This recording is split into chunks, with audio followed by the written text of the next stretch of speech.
இல்லாமல் உடலில் நோய் எதிர்ப்பு சக்தியுடன் நாம் இருக்க வேண்டும் என்றால் மூலிகைகளின் பயன்பாடுகளை அறிந்து அவற்றை முறையாக பயன்படுத்த வேண்டும் என்கிறார் டாக்டர் கௌதமன் அவர்கள். நிகழ்ச்சியில் அடுத்த பகுதியாக வரவிருப்பது பல்லாண்டு வாழ்ந்திட. அன்பான கலைஞர் தொலைக்காட்சி நேயர்களுக்கு என்னுடைய இனிமையான காலை வணக்கங்கள். இன்றைக்கி நம்ம பார்க்கக்கூடிய தாவரத்துடைய பெயர் உப்பில்லா கொடி அப்படின்னு பேர். உப்பு இல்லா கொடி அப்படின்னு பேர்.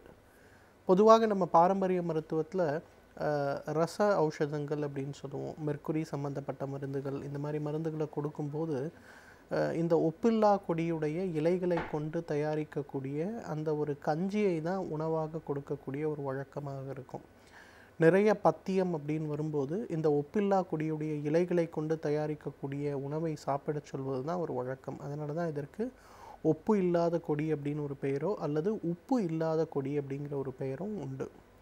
இந்த உப்பு இல்லாத கொடியை பொறுத்தவரையிலும் இது உடலை வளமாக்கக்கூடிய ஒரு சிறந்த மருந்து அப்படின்னு சொல்லுவோம்.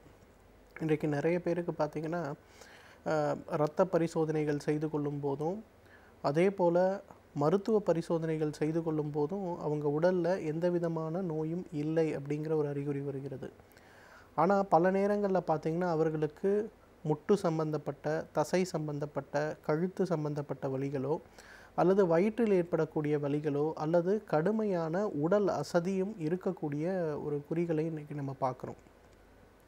இந்த மாதிரி இருப்பவர்களுக்கு தேவையான முக்கியமான ஒரு மருந்து என்னன்னு கேட்டிங்கன்னா, உடலை உரமாக்கக்கூடிய, உடலை பலப்படுத்தக்கூடிய உரமேற்றி அப்படின்னு நம்ம சொல்லக்கூடிய மருந்துகளை கொடுப்பது தான் பாரம்பரிய மருத்துவத்தில் நம்ம பயன்படுத்துகின்ற ஒரு வழக்கம். அந்த வகையில் பார்த்திங்கன்னா, அந்த உப்புல்லா கொடியிலிருந்து எடுக்கக்கூடிய அந்த சூரணத்தை ஒரு 3 கிராம் அளவுக்கு எடுத்து சிறிதளவு நெய் அல்லது சிறிதளவு பாலில் கலந்து காலை ஒரு வேளை உணவுக்கு முன்பு, இரவு ஒரு வேளை உணவுக்கு முன்புன்னு கொடுக்கும்போது சிறிது சிறிதாக உடல் பலமடைவதை நம்ம பார்க்கலாம்.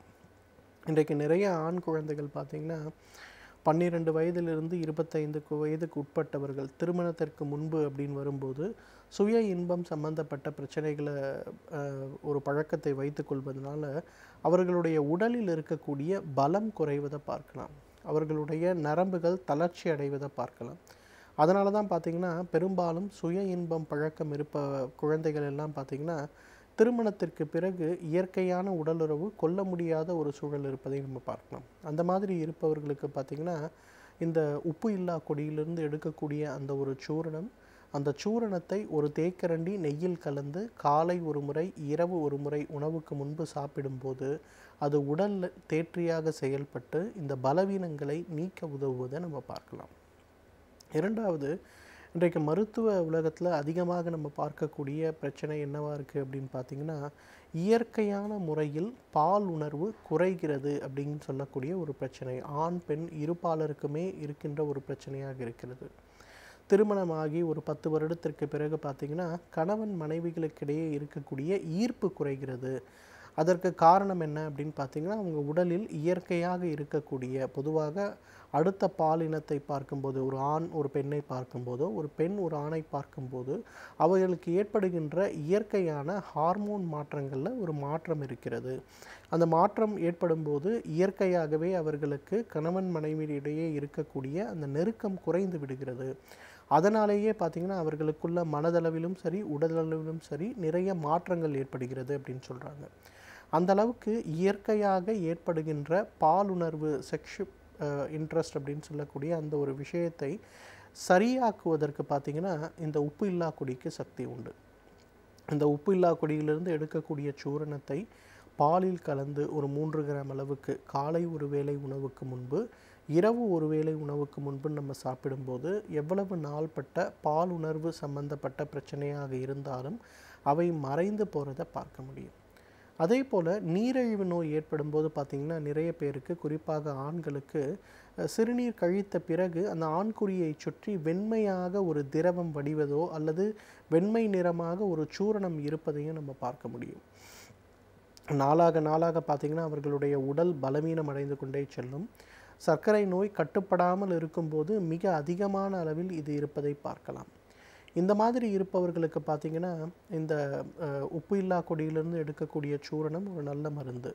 உப்புல்லா கொடியிலிருந்து எடுக்கக்கூடிய சூர்ணத்துடைய இன்னொரு முக்கியமான குணம் என்னன்னு பார்த்தீங்கன்னா, இயற்கையாகவே சிறுநீர் வழியாக சர்க்கரை சத்து புரதச்சத்து வெளியேறும்போது அதை தடுப்பதற்கு இது ஒரு நல்ல மருந்தாக இருக்கிறது. உப்புல்லா கொடியிலிருந்து எடுக்கக்கூடிய அந்த சூரணத்தை சிறிதளவு வெந்நீரில் கலந்து காலை ஒரு முறை இரவு ஒரு முறை நீரிழிவு நோயாளிகள், புரதச்சத்து சிறுநீர் வழியாக வெளியே செல்லுகின்ற நோய் இருப்பவர்கள்லாம் தொடர்ந்து சாப்பிட்டாலே அந்த சிறுநீர் வழியாக உடலிலிருந்து கசிகின்ற உயிர்ச்சத்து, புரதச்சத்து மற்றும் சர்க்கரை இதோட அளவுகள் குறைவதை நம்ம பார்க்கலாம்.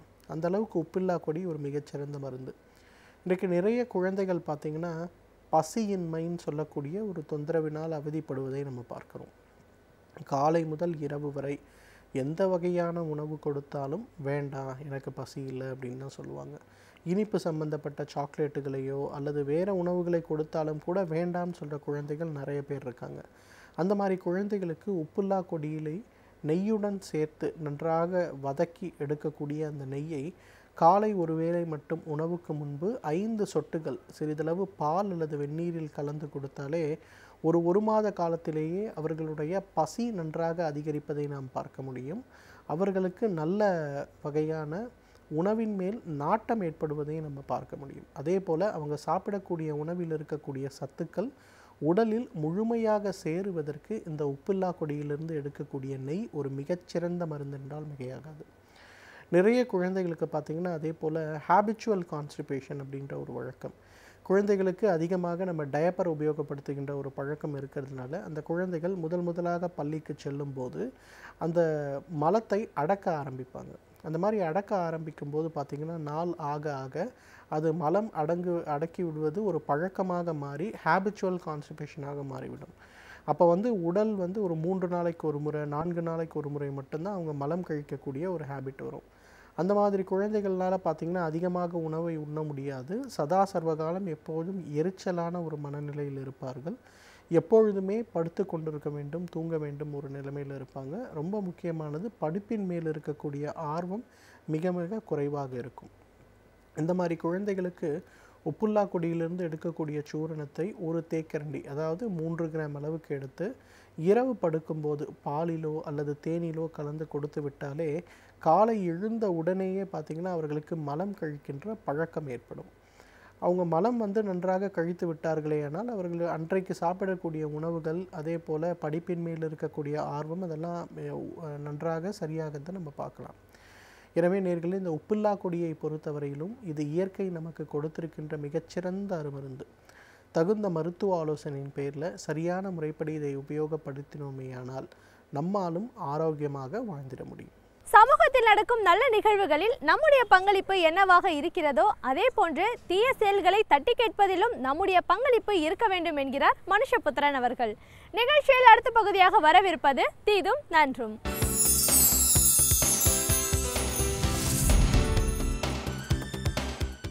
வணக்கம் நண்பர்களே, இன்னும் ஒரு இனிய காலை பொழுதில் தீதும் நன்றும் நிகழ்ச்சியில் உங்களை சந்திப்பதில் மிக்க மகிழ்ச்சி அடைகிறேன்.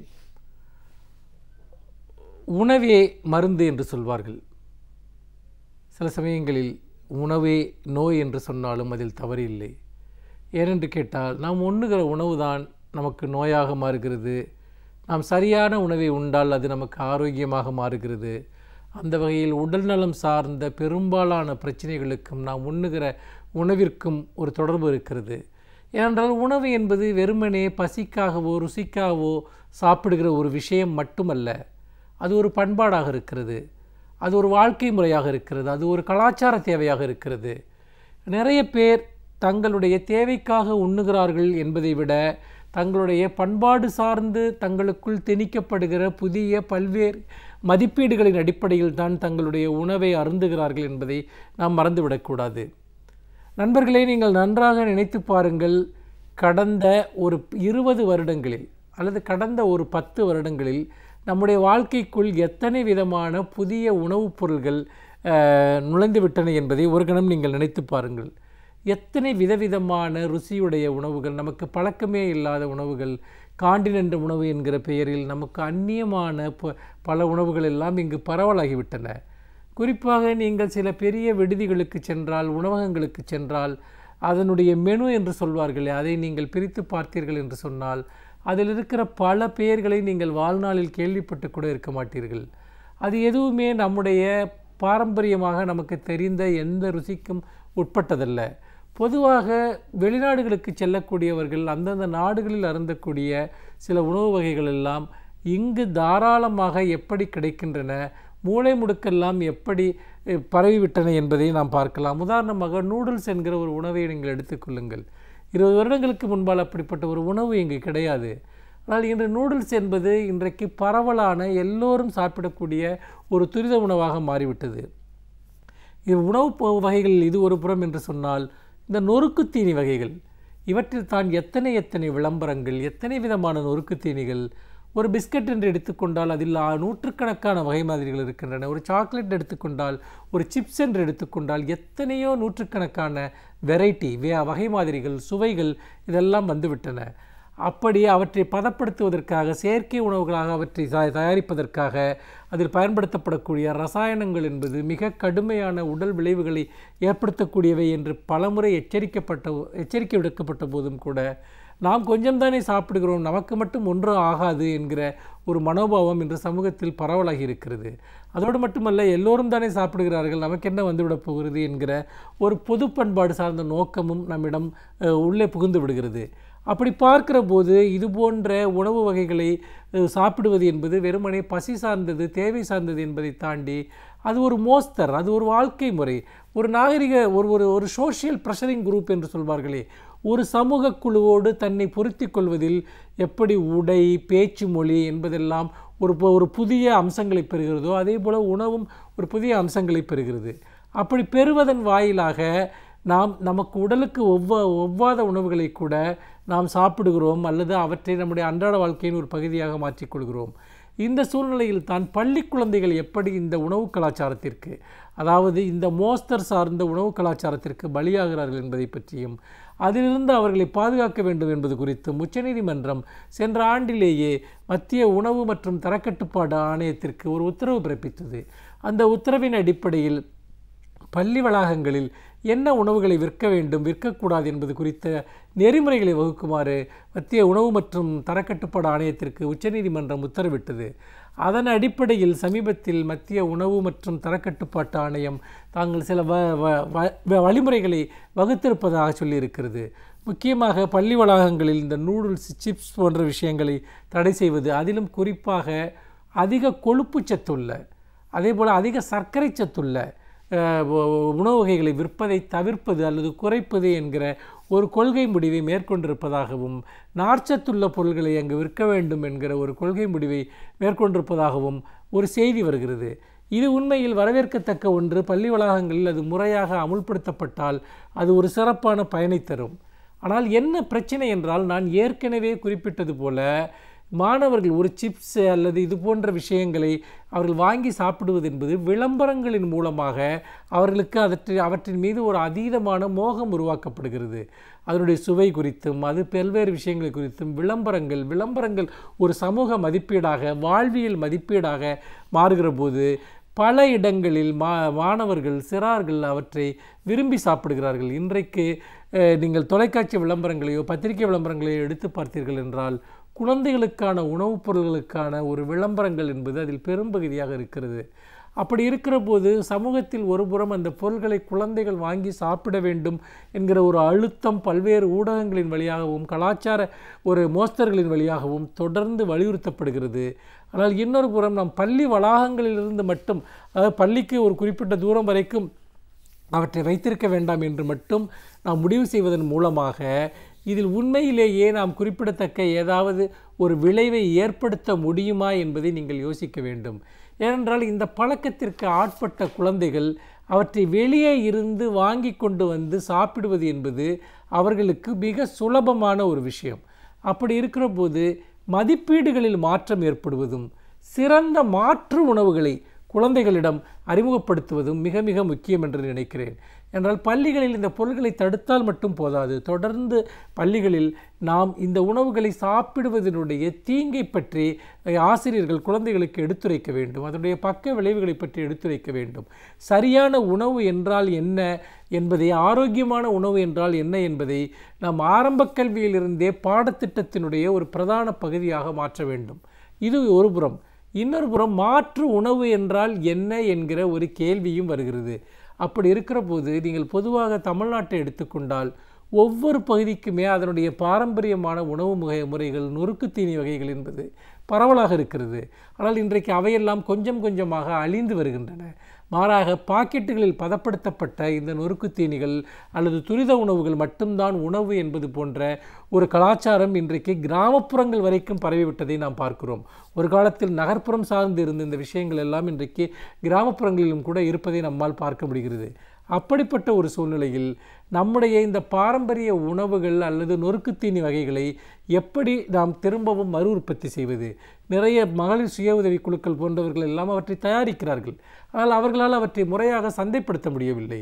அப்படி இருக்கிற போது இப்படி நம்முடைய பாரம்பரியமான ஆரோக்கியமான உணவுகளை, நொறுக்குத்தீனிகளை முறையாக தயாரித்து அவற்றை பள்ளி வளாகங்களில் விற்பதற்கான ஒரு சூழலை ஏற்படுத்த வேண்டும்.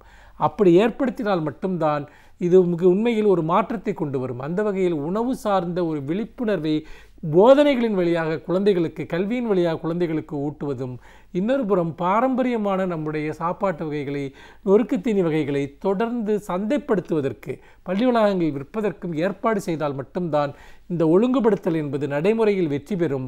வெறுமனே நாம் ஜங்க் ஃபுட் என்று சொல்லக்கூடிய விஷயங்களை தடை செய்தால் மட்டும் அந்த தடை ஒருபோதும் பயனளிக்காது என்பதையும் நாம் இந்த இடத்தில் பதிவு செய்ய விரும்புகிறேன்.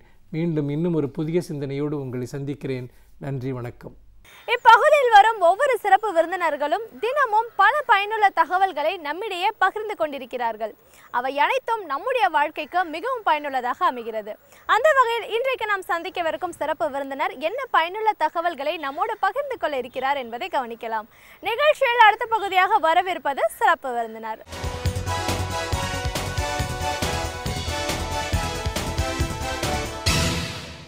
வணக்கம் நேயர்களே, விடியலேவா நிகழ்ச்சியின் சிறப்பு விருந்தினருக்கான நேரம் இது.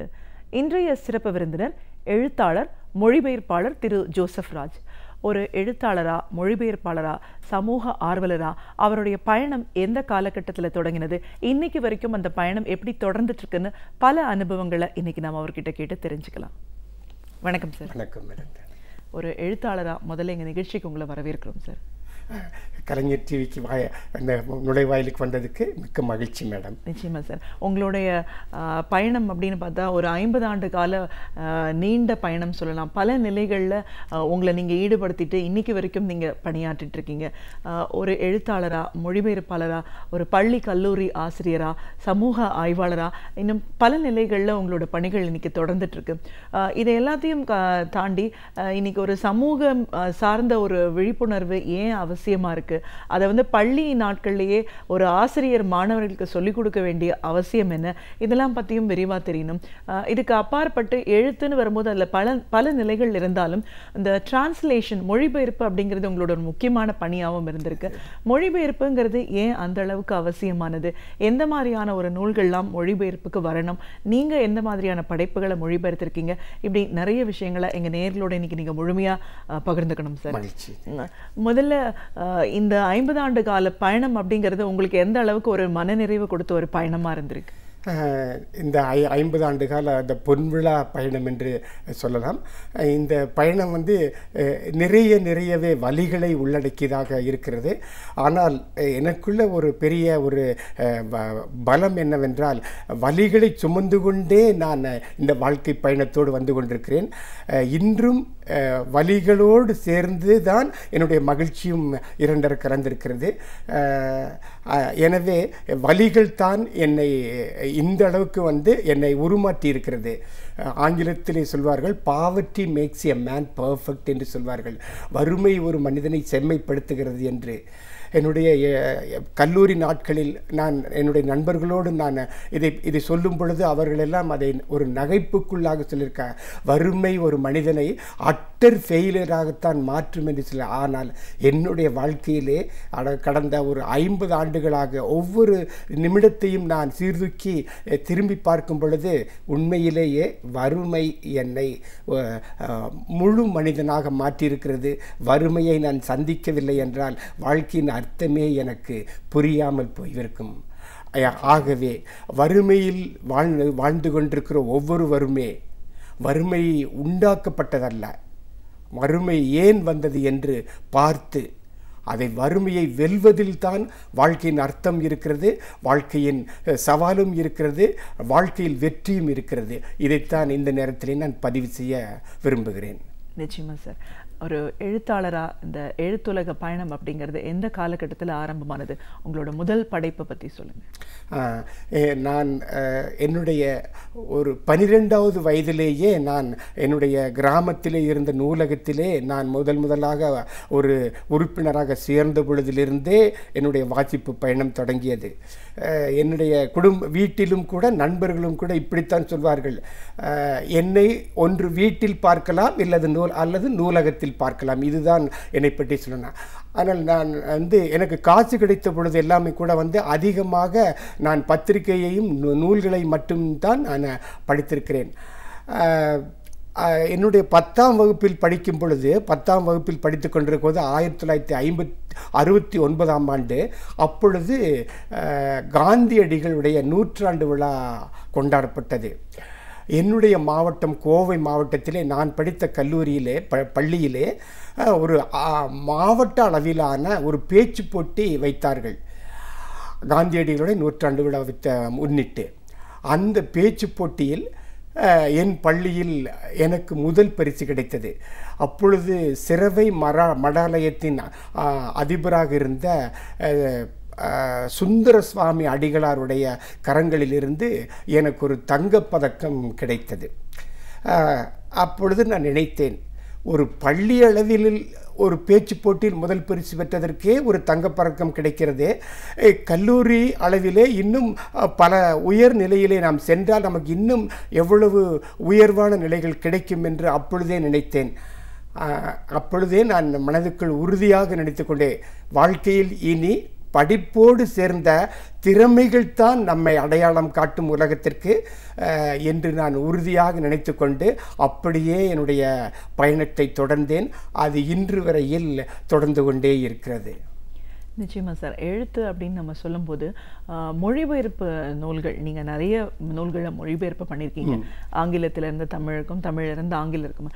இப்போ மொழிபெயர்ப்பாளராக பார்க்கும்போது மொழிபெயர்ப்பு ஏன் இன்னைக்கு இருக்கிற காலகட்டத்தில் அவசியம்னு நினைக்கிறீங்க? ஒரு சிறந்த இன்றைய நேரத்திலே ஒரு சிந்திக்க வேண்டிய ஒரு கேள்வி. மொழிபெயர்ப்பு என்பதில் ஏதோ ஒரு ஆங்கிலத்திலிருந்து அப்பட்டமாக அதை தமிழிலேயோ அல்லது வேறு மொழியிலேயோ மொழிபெயர்ப்பது மட்டுமல்ல, அதில் நிறைய விஷயங்கள் அடங்கியிருக்கின்றன. ஒன்று, ஒவ்வொரு மொழிபெயர்ப்புமே ஒரு மொழிபெயர்ப்பாளனுக்கு ஒரு புதிய அனுபவத்தை தான் தருகிறது, ஒரு புதிய பயணத்தை தான் தருகிறது. அந்த மூல நூலின் உள்ளே சென்று அந்த கதை மாந்தர்களோடு, அந்த சூழல்களோடு, அந்த கருத்துக்களோடு அந்த மொழிபெயர்ப்பாளர் பேச வேண்டும்.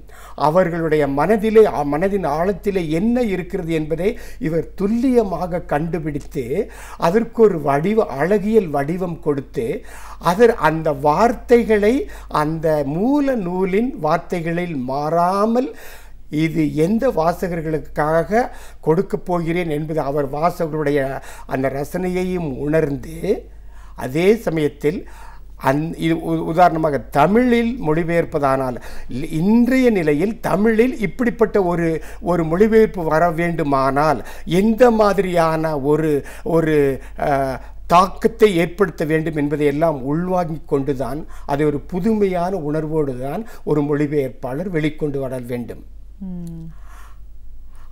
அது ஒரு உண்மையிலேயே அது ஒரு தாயின் பிரசவ வேதனை என்றால் அது முழுக்க உண்மைதான். கண்டிப்பாக சார். இப்போ மொழிபெயர்ப்பில் சொல்லணும் போது நிறைய நூல்கள் நீங்கள் மொழிபெயர்ப்பு பண்ணியிருக்கீங்க. அதுலேயும் நீங்கள் குறிப்பிட்டு சொல்கிற சில நூல்களில் முக்கியமானதாக இருக்கிறது ஒரு ஆசிய தமிழனின் உலக பயணம் அப்படிங்கிறது. இந்த ஒரு பயணம் சார்ந்த ஒரு நூல் மொழிபெயர்க்கணும் அப்படின்ற ஒரு எண்ணம் எப்படி ஏற்பட்டுச்சு? அது உருவான விதம் பற்றி இதுவே ஒரு இன்ப அதிர்ச்சியான ஒரு அனுபவம் தான். என்னோடு முதுகலை படிப்பு சென்னை சமூக பணி கல்லூரியில் MA சோசியல் ஒர்க் என்ற படிப்பை 1977-79 என்னோடு படித்தார் பழனியப்பன் என்ற என்னுடைய நண்பர். 79 எங்களுடைய படிப்பு முடிவடைந்தது. திசை மாறிய பறவைகளைப் போல அவரவர் இடங்களுக்கு நாங்கள் சென்று விட்டோம். ஆனால் 37 ஆண்டுகளுக்கு பிறகு வேறொரு நண்பர் மூலமாக இப்படி ஒரு நூலை மொழிபெயர்ப்பதற்கு ஒருவர் ஒரு நல்ல படைப்பாளியை தேடிக்கொண்டிருக்கிறார் என்ற ஒரு செய்தி எனக்கு கிடைத்தது. எங்கு என்றால், நான் எங்கே படித்தேனோ அந்த நிறுவனத்திலேயே நான் தற்செயலாக போன பொழுது எனக்கு அது சொல்லப்பட்டது. நான் கேட்டேன், யாருக்கு அந்த மொழிபெயர்ப்பு தேவைப்படுகிறது, அது யார் தேடிக்கொண்டிருக்கிற அவருடைய பெயரை தெரிந்து கொள்ளலாமா, அவருடைய பின்புலத்தை தெரிந்து கொள்ளலாமா என்று நான் கேட்ட பொழுது, அவர் இங்கு தான் படித்திருக்கிறார், 77 79 படித்திருக்கிறார், அவருடைய பெயர் டாக்டர் பழன் என்று சொன்னார்கள். 77 79 நான் படித்தேன். என்னுடைய வகுப்பு தோழர்கள் அப்படி பெயர் யாரும் இல்லை என்ற, அவருடைய இயற்பெயர் என்ன என்று கேட்ட பொழுது பழனியப்பன் என்று சொன்னார்கள். ஆஹா, என்னோடு பழகிய பழனியப்பன் தானே, அவரை கண்டுபிடிப்பதில் எனக்கு ஒரு சிரமம் இல்லை என்று நான் உடனே அவரை நினைவுபடுத்தி கொண்டேன். அப்படித்தானே. அதற்கு பிறகு அவருடைய மின்னஞ்சல் முகவரியை கொடுத்தார்கள். நான் தொடர்பு கொண்டு என்னை அறிமுகப்படுத்தி கொண்டேன். அப்பொழுது அவர் சொன்னார், இந்த மாதிரி இது போன்ற இந்த நூலை நான் ஒரு உலகத்தரத்திற்கு கொண்டு போக விரும்புகிறேன். உலகமெங்கும் இருக்கிற என்னுடைய நண்பர்கள், என்னுடைய வாடிக்கையாளர்கள் எல்லோருக்கும் வழங்க இருக்கிறேன். இதை நீங்கள் நன்றாக சிறப்பாக செய்ய வேண்டும் என்று சொன்னார். அந்த புத்தகத்தின் ஒரு பிரதியை அனுப்புங்கள் என்று நான் கேட்டுக்கொண்டேன். அவருடைய பணியாளர் மூலமாக the global journey of an Asian என்ற அந்த நூல் எனக்கு கொடுத்தார்கள். நான் அவரிடத்தில் சொன்னேன், எனக்கு முழு சுதந்திரம் நீங்கள் தர வேண்டும். இந்த நூலை நான் முழுமையாக படித்த பிறகு, படித்ததற்கு பிறகு என்னுடைய அனுபவத்தை உங்களோடு பகிர்ந்து கொள்வதற்கு எனக்கு ஒரு வாய்ப்பு நீங்கள் தர வேண்டும். அதற்கு பிறகு இந்த நூலை நான் சிறப்பாக செய்ய முடியும் என்ற ஒரு முடிவுக்கு வந்த பொழுது மற்ற விஷயங்களை நாம் பேசிக்கொள்ளலாம் என்று சொன்னார். அவர் சொன்னால், உங்களுக்கு முழு சுதந்திரம் இருக்கிறது, இதை நீங்கள் மொழிபெயர்க்கலாம் என்று. ஏறக்குறைய ஒரு 20 நாட்களில் ஒரு 280 பக்கம் உள்ள அந்த நூல், மொழி நடை மிகவும் ஒரு வித்தியாசமான, மிகவும் புலமையுள்ள, ஒரு ஆங்கில புலமையுள்ள அந்த மொழி நடை மிகச்சிறப்பு. அப்பொழுது அதை படித்த பிறகு அவர் என்னோடு மலேசியாவிலிருந்து அலைபேசி மூலமாக பேசினார். படித்தீர்களா, அந்த புத்தகத்தை படித்தீர்களா, அதனுடைய அனுபவம்னா, நீங்கள் ஆங்கிலத்திலே விளையாடி இருக்கிறீர்கள், வார்த்தைகளில் விளையாடி இருக்கிறீர்கள் என்று நான் சொன்னேன். அப்பொழுது அவரும் சொன்னார், நீங்களும் தமிழிலே விளையாடலாம், தடை எதுவும் இல்லை என்றார்கள்.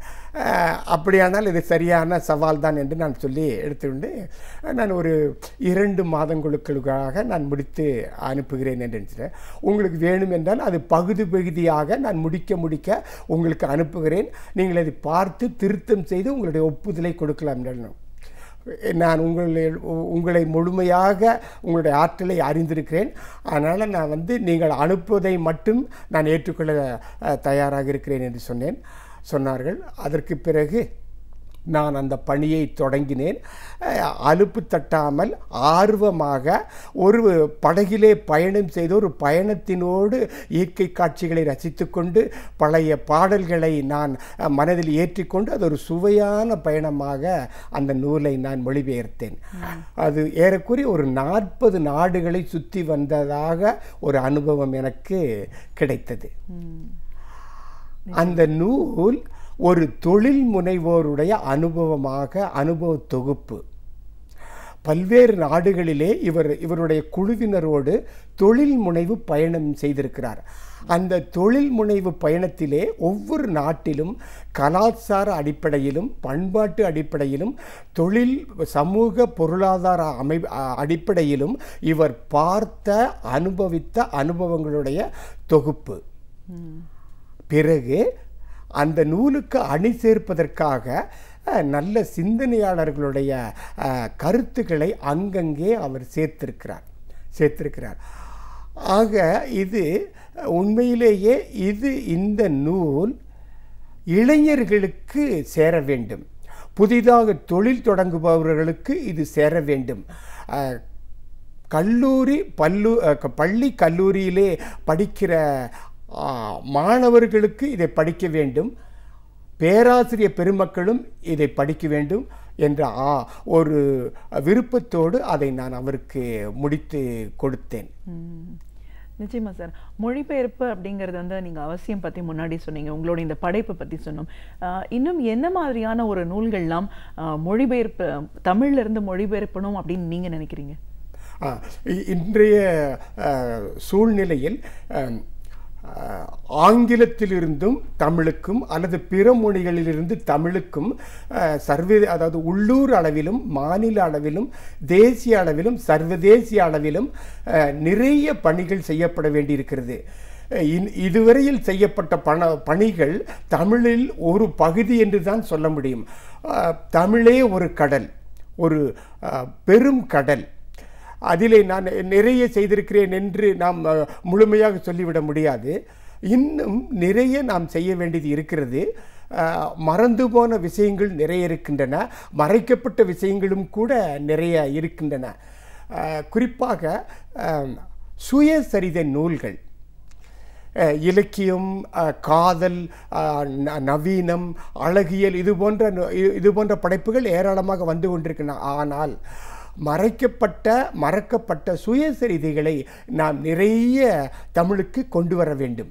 அப்பொழுதுதான் அந்த மனிதர்கள் எப்படியெல்லாம் வாழ்ந்திருக்கிறார்கள், என்ன சமூக வாஞ்சையோடு வாழ்ந்திருக்கிறார்கள், அவர்கள் என்ன வலிகளை சுமந்திருக்கிறார்கள், அவர்களுடைய வாழ்க்கையில் இறுதி நாட்களில் என்ன சொல்ல நினைத்திருக்கிறார்கள், அதை என்ன சொல்லாமல் விட்டு சென்றிருக்கிறார்கள், இதையெல்லாம் நாம் ஒரு முழுமைப்படுத்தி ஒரு நல்ல ஆவணமாக மொழிபெயர்ப்பு செய்யும் பொழுது வாழும் தலைமுறைக்கு அது ஒரு மிகப்பெரிய பங்களிப்பாக இருக்கும்.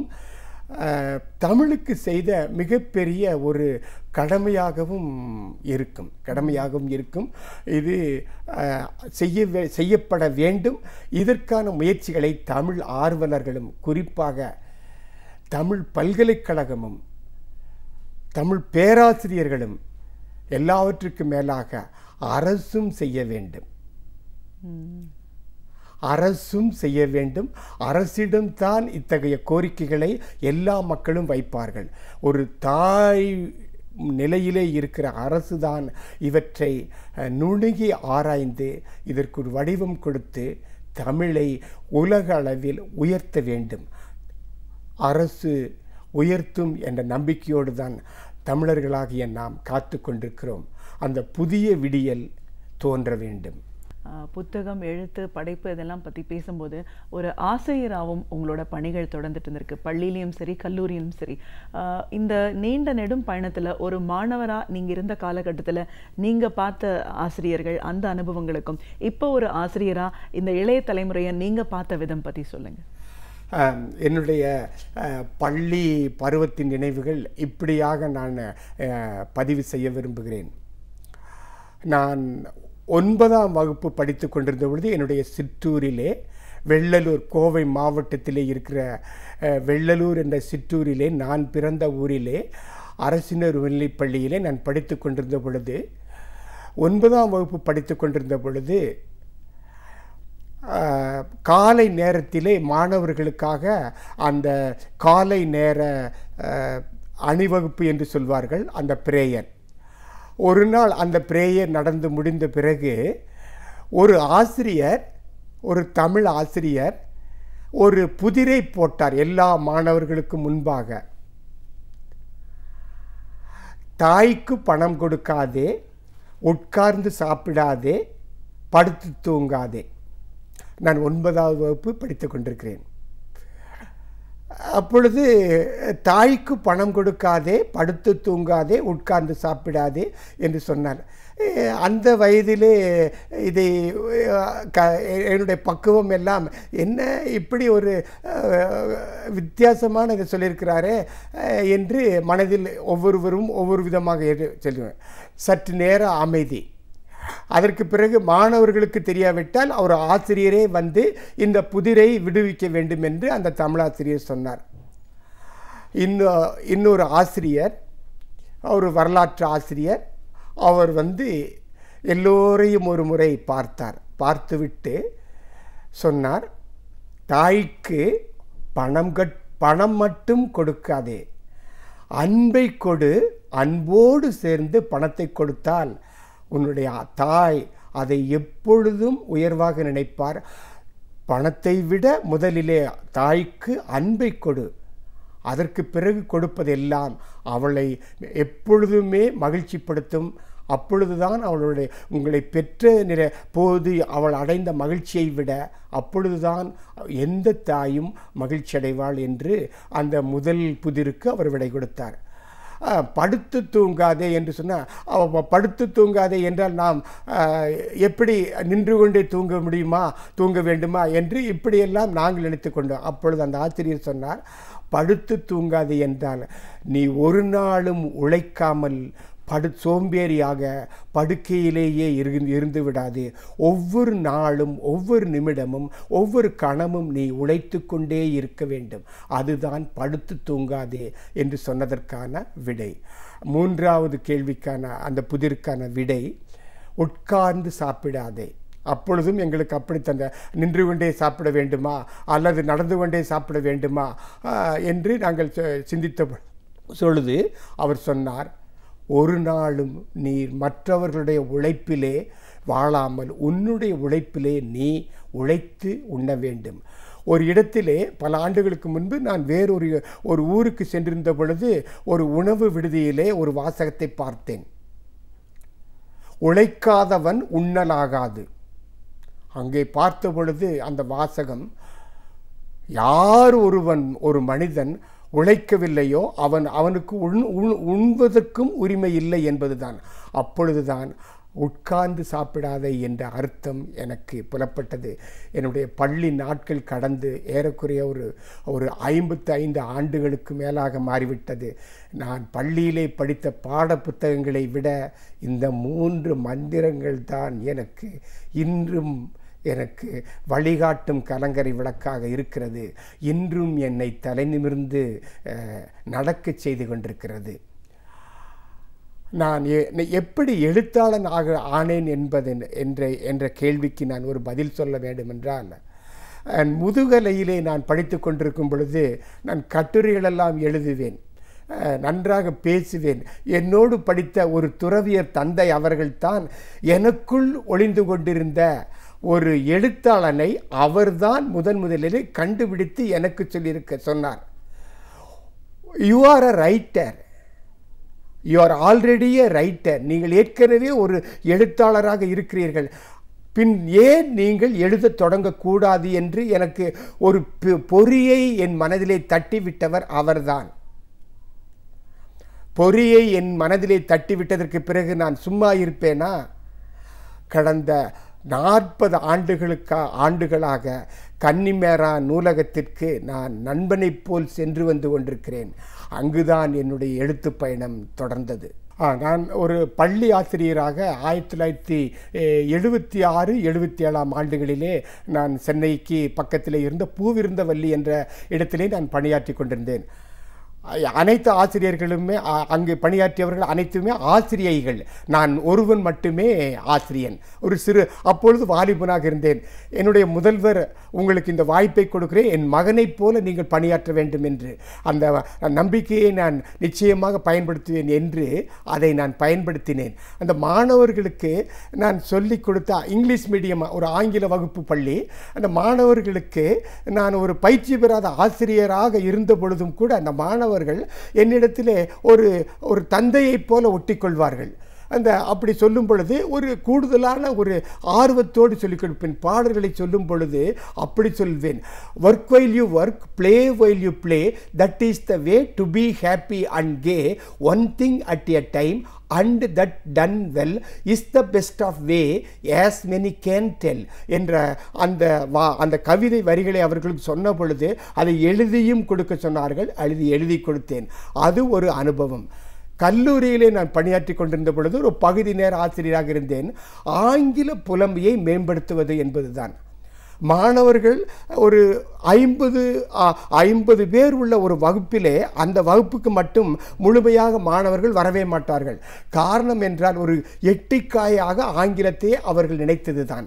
அப்பொழுது நான் சொன்னேன், ஆசிரியர்கள் எல்லாம் பின்னால் இருந்து நீங்கள் என்ன செய்தாலும் சரி அவர்களுக்கு வாய் திறந்து அவர்கள் ஆங்கிலத்தை பேச வேண்டும். நான் அந்த பஜாரிலே விற்று கொண்டிருந்த படங்களை எல்லாம் படம் போட்ட அந்த சார்ட்டுகளை எல்லாம் வாங்கி ஒரு பள்ளி, அதாவது எல்கேஜி யூகேஜி மாணவர்களுக்கு சொல்லிக் கொடுப்பதை போல நான் சொன்னேன்.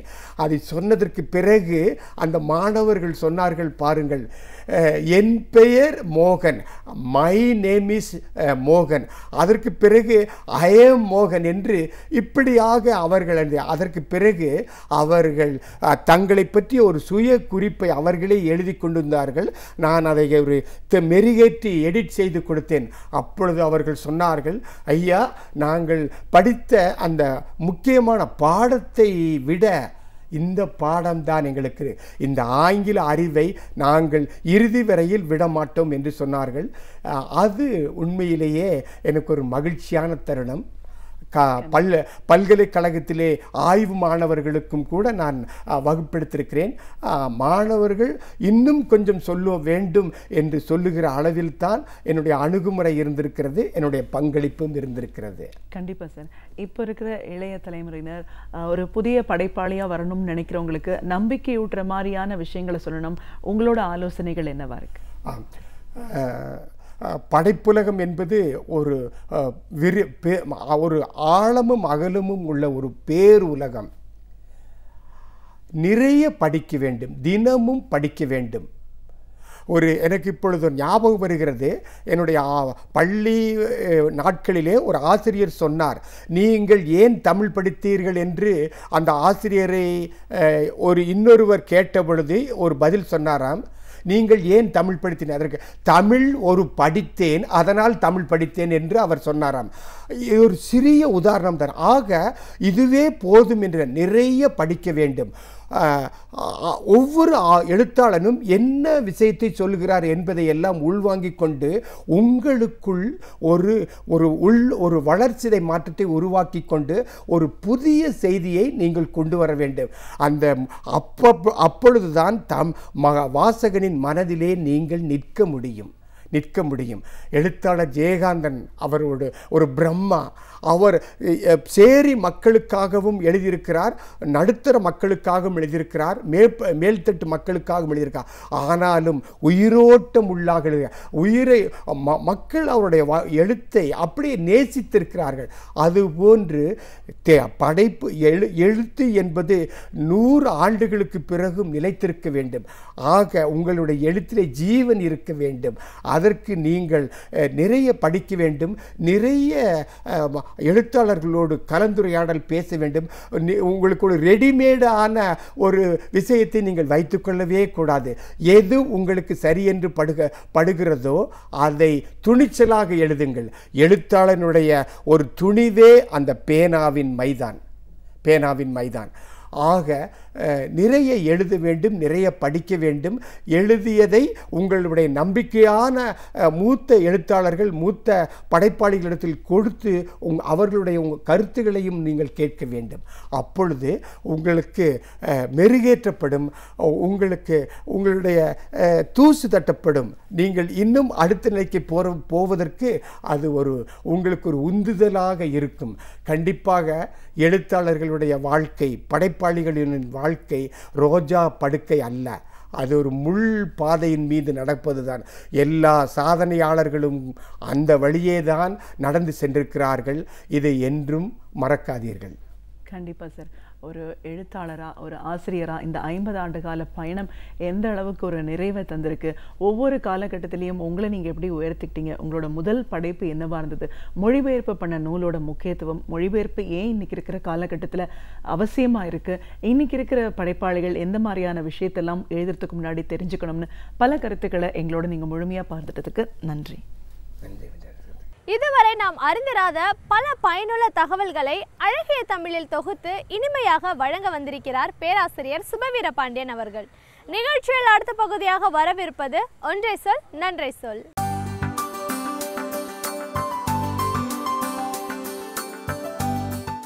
அனைவருக்கும் வணக்கம்.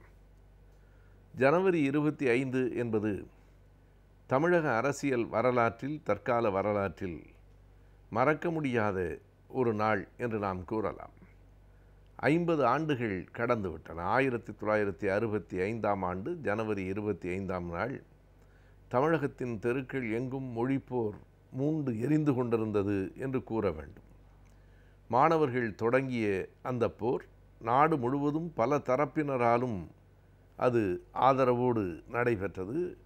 அதனுடைய பின்புலத்தில் திராவிட முன்னேற்றக் கழகத்தினுடைய அதனுடைய உணர்ச்சி மிக்க பேச்சுகள், செயல் திட்டங்கள், போராட்டங்கள் இவை அனைத்தும் அமைந்திருந்தன. எனவே கட்சி சார்ந்த போராட்டமாகவும் அது இருந்தது, மாணவர்களின் போராட்டமாகவும் இருந்தது, தமிழ் அறிஞர்களின் போராட்டமாகவும் இருந்தது, பொதுமக்களின் ஆதரவும் அந்த போராட்டத்திற்கு இருந்தது. இதுதான் அந்த போராட்டத்தில் குறிப்பிடத்தக்க ஒரு செய்தி. இன்றைக்கு 50 ஆண்டுகளுக்கு முன்பே இந்த போராட்டம் நடந்திருக்கிறது என்றால் அதுதான் தொடக்கம் என்று சொல்லிவிட முடியாது. அதற்கும் 30 ஆண்டுகளுக்கு முன்பாக 1937-38 தமிழ்நாட்டில் மொழிப்போர் தொடங்கிற்று. என்ன இந்த மொழிப்போர் என்பதை இன்றைக்கு இருக்கிற இளைஞர்கள் எந்த அளவிற்கு அறிந்திருப்பார்கள் என்று நம்மால் உறுதி சொல்ல முடியாது. இந்த இந்தியாவில் அது ஒரு துணைக்கண்டமாக உருவெடுத்ததற்கு பிறகு எந்த மொழி ஆட்சி மொழி என்கிற சிக்கல்தான் மிக பெரிதாக நடந்தது. இந்திய அரசமைப்பு சட்டத்தை உருவாக்குவதில் மிக நீண்ட சிக்கலாக, பல நாள்கள் விவாதம் நடந்த சிக்கலாக எது அமைந்ததென்றால் எது நம்முடைய நாட்டின் ஆட்சி மொழி என்பதுதான். இன்றைக்கும் பலர் அந்த உண்மையை அறியாமல் இருக்கலாம். இந்தியாவிற்கு இன்றைக்கு வரையில் ஆட்சி மொழி என்று எந்த மொழியும் இல்லை. அலுவல் மொழிதான் உண்டு. நீங்கள் தேசிய விலங்கு என்று சொல்லுவதைப் போல, தேசிய மலர் என்று சொல்லுவதைப் போல, தேசிய கீதம் என்று சொல்லுவதைப் போல இந்தியை அல்லது வேறு எந்த மொழியை எதனையும் நாம் தேசிய மொழி என்று சொல்ல முடியாது. நேஷனல் லாங்குவேஜ் என்கிற பெயரில் எந்த மொழியும் இன்று வரையில் இந்தியாவிலே இல்லை. அலுவல் மொழி, இணை அலுவல் மொழி, official language, associate official language என்று தான் மொழிகள் இருக்கின்றன. அஃபிஷியல் லாங்குவேஜ் அலுவல் மொழி என்பது இந்தி, இணை அலுவல் மொழி என்பது ஆங்கிலம். ஆனால் இந்த இரண்டும் இல்லாமல் இந்தி மட்டும்தான் இங்கே அலுவல் மொழியாக, ஆட்சி மொழியாக, தேசிய மொழியாக இருக்க வேண்டும் என்கிற கோரிக்கை வடபுலத்திலே இருந்து எழுந்தது.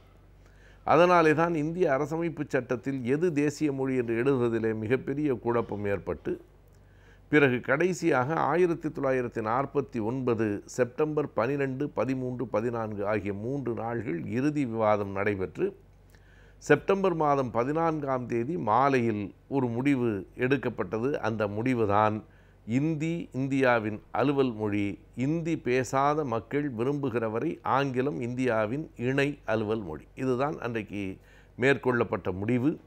இந்த முடிவுதான் இந்திய அரசமைப்பு சட்டத்திலே இருக்கிறது. ஆகையினாலே நமக்கு அலுவல் மொழி மட்டும்தான் உண்டு. மறுபடியும் 60களிலே ஒரு சிக்கல் எழுந்தது. ஆங்கிலத்தை நீக்கிவிட்டு இந்தியை மட்டும். ஏனென்றால் அன்றைக்கே என்ன சொல்லப்பட்டது என்றால், இந்த சட்டம் நடைமுறைக்கு வந்ததிலிருந்து 15 ஆண்டுகளுக்கு பிறகு மறு ஆய்வு என்று சொல்லப்பட்டு 1950 ஜனவரி 26 அரசமைப்பு சட்டம் நடைமுறைக்கு வந்தது. அன்றிலிருந்து சரியாக 15 ஆண்டுகள் 1965 ஜனவரி 26 முதல் இந்தி மட்டும்தான் அலுவல் மொழி, ஆங்கிலம் இல்லை என்கிற ஒரு சட்ட திருத்தம் 63 கொண்டு வரப்பட்ட போது அதனை மிக கடுமையாக தில்லியிலே இருக்கிற மாநிலங்கள் அவையில் அறிஞர் அண்ணா அவர்கள் எதிர்த்தார். அண்ணா அவர்கள் மிக தெளிவாக முன்வைத்த கோரிக்கை எது என்று கேட்டால், இந்தி மட்டும்தான், தமிழ் மட்டும்தான், தெலுங்கு மட்டும்தான் என்று எந்த ஒரு மொழிக்கும் தனியாக நாம் ஒரு சிறப்பு இடத்தை கொடுக்க வேண்டியதில்லை. இந்திய அரசமைப்பு சட்டத்தினுடைய 8வது அட்டவணை 14 மொழிகளை ஏற்றுக்கொள்ளுகிறது. இன்றைக்கு அது 22ஆக இருக்கிறது. 14 மொழிகளை ஏற்றுக்கொள்ளுகிறது. அந்த 14 மொழிகளையும் அலுவல் மொழிகள் என்று அறிவியுங்கள் என்று அறிஞர் அண்ணா அவர்கள் கேட்டார். அது நடைமுறை சாத்தியமில்லை என்று அன்றைக்கு கூறிவிட்டார்கள். இன்றைக்கு அறிவியல் தொழில்நுட்பம் வளர்ந்திருக்கிறது. இன்றைக்கு 22 மொழிகளையும் அலுவல் மொழிகளாக ஆக்குவது அப்படி ஒன்றும் சிரமமில்லை. மிக சின்னஞ்சிறு நாடான சுவிட்சர்லாந்தில் 4 மொழிகள் இன்றைக்கும் ஆட்சி மொழிகளாக இருக்கின்றன. மிகச்சிறிய தேசமான சிங்கப்பூரில் இன்றைக்கு வரைக்கும் 3 மொழிகள் 4 மொழிகள் அங்கே வழக்கில் இருக்கின்றன. எனவே சென்னையை விட ஒரு சின்ன நகரம், ஒரு நாடு என்று அறியப்பட்டு அந்த நகரத்தில் 4 மொழிகள் இருக்க முடியும் என்றால், இந்தியா போன்ற ஒரு மிகப்பெரிய நாட்டில் 22 மொழிகள் அலுவல் மொழிகளாக இருப்பதில் அப்படி ஒன்றும் சிரமமில்லை. ஆனால் அது இன்றைக்கு வரைக்கும் நடைமுறைக்கு வராமல் மறுபடியும் இந்தி, சமஸ்கிருதம் என்கிற 2 மொழிகளுக்கு மட்டுமே அரசினுடைய பணம், மக்களினுடைய வரிப்பணம், இந்தி பேசாத மக்களிடமிருந்தும் பெற்ற வரிப்பணம் எல்லாம் சேர்ந்து கொட்டி கொடுக்கப்படுகிறது. எனவே இன்னமும் அந்த மொழி போராட்டத்தின் மீதம் இருக்கத்தான் செய்கிறது என்று நாம் குறிப்பிட வேண்டும். அது உச்சத்தில் இருந்தது எப்போது என்றால் 65இல் தொடங்கியது, 38இல் இன்னமும் மீதம் இருக்கிறது. ஆனால் அது அதனுடைய உச்சத்தை கண்ட ஆண்டு 65. ஆகையினாலே தான் அந்த 65 மொழி போராட்டம் இன்றைக்கு அரை நூற்றாண்டை தொடுகிற வேளையில் அதனை நாம் மறுபடியும் எண்ணி பார்க்கிறோம். இன்றைக்கு பல திரிவுகள் அந்த மொழி போராட்டம் பற்றி கூறப்படுகின்றன. அந்த போராட்டத்தை நடத்தியது மாணவர்களும் தமிழ் அறிஞர்களும் தான். இதிலே திமுக கழகத்திற்கோ திராவிட இயக்கத்திற்கோ எந்த தொடர்பும் இல்லை என்பது போல ஒரு திரிவு இன்றைக்கு வரலாற்றில் கொண்டு வர முயற்சிக்கப்படுகிறது. அப்படியே அதற்காக சில மாநாடுகளெல்லாம் போலியாக இன்றைக்கு நடத்தப்படுகின்றன. உண்மையாக திராவிட இயக்கம்தான் 37இல் அந்த போராட்டத்தை வெகு மக்களினுடைய போராட்டமாக ஆக்கிற்று. அன்றைக்கு தந்தை பெரியார் அவர்களும் மறைமலை அடிகளாரும் சேர்ந்து ஒரு களத்தில் நின்றார்கள். பிறகு அது பல முறை அந்த போராட்டங்கள் நடைபெற்றது. 48இல் அவினாசிலிங்கம் அவர்கள் கல்வி அமைச்சராக இருந்தபோது மீண்டும் இந்தியை கொண்டு வர முயற்சித்து மீண்டும் அந்த போராட்டம் நடைபெற்றது. எனவே ராஜாஜியினுடைய காலத்தில், பின்னால் அவினாசிலிங்கம் அவர்களினுடைய காலத்தில் இப்படி பல முறை அந்த போராட்டங்கள் நடைபெற்று 65இல் ஏன் அந்த போராட்டம் உச்சத்தை பெற்றது என்றால், அன்றைக்கு அந்த போராட்டம் நடத்தப்படவில்லை என்றால் ஜனவரி 26 முதல் இந்தி தான் அலுவல் மொழி என்று ஆகியிருக்கும். ரத்தம் தோய்ந்த 25 நாட்கள், 50 நாட்கள் என்று அந்த கணக்கை நம்முடைய வரலாற்று ஆசிரியர்கள் குறிக்கிறார்கள். ஜனவரி 25இலே தொடங்கி ஏறத்தாழ மார்ச் மாதத்தினுடைய முற்பகுதி வரையில் அந்த போராட்டம் நடைபெற்றது. அன்றைக்கு தமிழ்நாட்டில் எந்த பள்ளியும் கல்லூரியும் இயங்கவில்லை. அனைத்து மாணவர்களும் தெருவிலே நின்று போராடினார்கள். திமுக கழகத்தினுடைய தலைவர்கள் பலர் சிறைப்பட்டார்கள். அந்த போராட்டத்திலே தான் தலைவர் கலைஞர் அவர்கள் பாளையங்கோட்டை தனிமைச் சிறையிலே DIR, defence of India rules என்கிற சட்டத்தின்படி உள்ளே அடைக்கப்பட்டார். இப்படிப்பட்ட பெரும் போராட்டம் நடந்து 50 ஆண்டுகளை நாம் கடந்திருக்கிறோம். எனவே ஜனவரி 25 என்பது தமிழக வரலாற்றில் மிக மிக முக்கியமான ஒரு நாள்.